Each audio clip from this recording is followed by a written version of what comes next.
Thank you, Squarespace, for sponsoring this video. Whether you're looking for a website, blog, or an online store, make sure to check out Squarespace. Use the coupon code Manny. You get 10% off. What is up, everyone? Manny Ortiz here. I'm back with Jasmine. Hi. For another video. And we're gonna shooting with the Nikon Z6 today. Coming from a Sony user, is my first time using this camera, so I'm gonna let you guys know what I think about it. The song that's playing over this video is gonna be her song. Yes, it is. Because she's a singer and songwriter. She's pretty dope. So I'm gonna leave the link down below to her stuff and show some support. All right. Thanks, guys. So here is the setup: Z6, 105mm f1.4, and I'm gonna be recording the viewfinder with this little Atmos gadget right here. So like a big dummy, I hooked up the Atmos wrong. So GoPro it is. So when I'm shooting natural light, I'm always looking for the most flattering light possible. Sometimes you can find it in reflected light. So here, I don't know what was bouncing light back onto her. I think it was the car windshield or something, but it looked really soft. It was almost like there was a big soft box right next to her. So this is why I chose this specific spot. Open up parts of myself that I always keep to myself. And I feel it taking over. And you know that when you do that, taking me over. I'm gonna have to use a different lens though.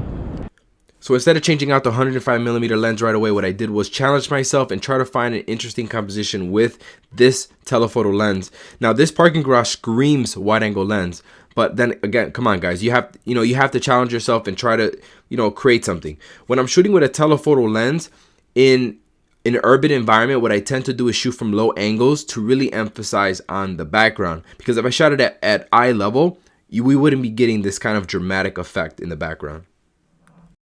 So one dilemma you're gonna have eventually shooting natural light portraits is when you have a really bright background and you ask yourself, should I expose for my subject or should I expose more for the background and recover my subject from the shadows? Now, when you have a camera with great dynamic range like the Nikon Z6, you're able to expose more for your background so you can keep some of that detail while bringing your subject up from the shadows without introducing so much noise. We're gonna be on this little staircase, but we gotta, let's see here. That was even easier than I thought. I thought you were gonna have to like do one of these, like crawl through, but you just like, that's not even fair. All right, we're gonna shoot this with a 130 with the 105 and the 35, so get different perspectives on it. This is Manny currently setting up, and this is our view. Just for a second, it's a lovely spring day. That when you do that, it's winning me over. You came through like a wildfire. Follow me up, feel it inside. You came through like a wildfire, feel it inside. You came through like a wildfire. Follow me up, feel it inside. You came through like a wildfire, feel it inside.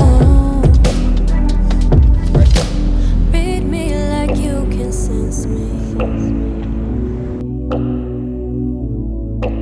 Glances from you. So these shots were taken with the 35 f1.8 lens. Now originally I just wanted the red building behind her, just screamed city to me, but what I ended up doing was including the park sign in the image just to give it more context, to let you know, hey, we're on top of a parking garage. I think it just added that extra element to the photo. That when you do that, taking me over. And you know that when you do that, it's winning me over. You can't do. All right, so let's just pretend that Sony E-mount didn't even exist. And it's funny because if Sony E-mount didn't exist, I probably wouldn't be having this Nikon Z6 full frame mirrorless camera in my hand right now. Let's just be honest. But if Sony didn't exist, after using the Canon EOS R and the Fuji X-T3, I'd be using the Nikon Z6. So I prefer this camera over the Canon and the Fuji. And I definitely want to tell you why. It's not image quality. It's not that this camera is better than those cameras. You know what I mean? Because I've tested them all and they all have great image quality. The Nikon Z6 for me does it like in the ergonomic department, the way it feels in the hand, the experience.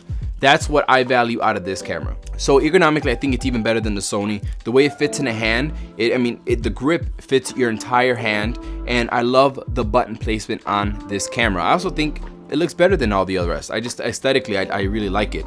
Now, some little things that I really like about it, the electronic viewfinder. I'm a sucker for electronic viewfinders, and this one is big and bright, so big win there. The rear screen has full touch functionality, so I can use it like a cell phone. I can pinch in to zoom in on an image. I can swipe. I can go through the menus using the touchscreen, and it's really intuitive and fast. And you can also use touch shutter like the Canon.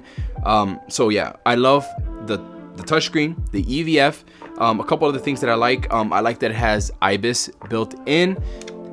Just like the Sony, sometimes that comes in handy. You just never know when you need it. No, it's just nice to have. It's just one of those features, right? Well, another thing I really like is that adapted lenses work like native lenses. So I was using 105mm f1.4 using the FTZ adapter, and that lens just focused like instantly, just like these native lenses. This is the 50 1.8. I was also using the 35 1.8. These lenses perform really well. They're tack sharp lenses. They're really good. It's just they're kind of expensive for what they are. This is a 50 1.8 and the 35, and they're pretty expensive, but you know, at the end of the day, they give you good image quality. So, I mean, can't complain with that, right? At the end of the day, you know, this camera is also a beast in video, but I didn't get to test that out. I think that Nikon has something here. They have something with the Z6. I just think they need to update their autofocus system. So I didn't have problems with the autofocus system per se, but there are times, I know Tony Chelsea talked about the autofocus system and how inconsistent it can be, and I noticed that sometimes when my model was literally like just smack dab right in front of my camera, and it would just focus on the background, and I'm just like, wait, hold on. This is clearly what my subject is.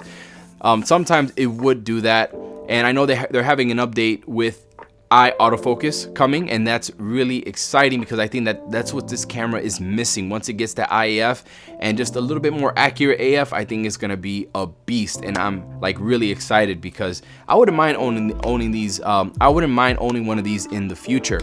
Now, this is the thing though. I like the body of the Nikon Z6, but I think Canon right now has the most potential with the lenses and everything they got going on.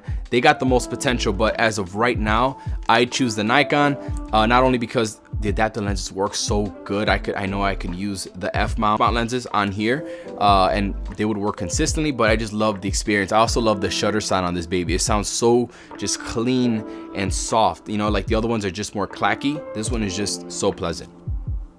All right, so I totally forgot to touch on the more controversial subject of this camera. That's having one card slot. For me personally, it doesn't affect me because my Sonys have 2 card slots. I have yet to ever put 2 card slots in the Sony because I do portraits. I don't do weddings and stuff like that. But I think in the future, they're gonna need to put 2 card slots in here.